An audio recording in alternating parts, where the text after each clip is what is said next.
now getting our first look at two students arrested in the case of several BB gun attacks in Sienna Plantation. Now we are learning how investigators say they solved this case. Channel 2's Robert Arnold is live in Sienna Plantation with what they had to say. Robert.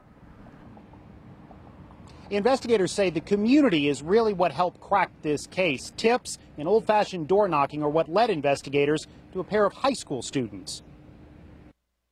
People do want to feel safe. That is why catching the people behind a recent spate of BB gun attacks was a priority for the sheriff's office. They shouldn't be subject to, being shot, whether it's with a BB gun or a firearm. Detectives said there were a total of 9 incidents of people either being threatened or shot with a BB gun in Sienna Plantation since August 19th. No rhyme or reason as to who was a target. It sounds like, I guess, whoever was just an easy target, which in this case involved 12-year-olds riding bicycles. Friday, sheriff's detectives arrested a pair of Ridgepoint High School students and charged them with these attacks.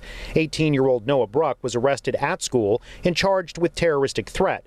17-year-old Nick Stabler was arrested at his house and charged with injury to a child. Both were booked into the Fort Bend County Jail.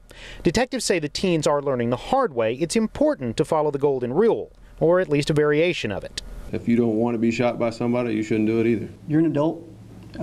You need to live up and own up to your actions. There are consequences. Now, detectives say their investigation is not over because they believe more people are responsible for these attacks. We also spoke to the sheriff himself about this case, and he tells us those young men ought to be thanking his detectives for arresting them. We'll explain that coming up at 5. Reporting live from Sienna Plantation, Robert Arnold, KPRC, Channel 2 News.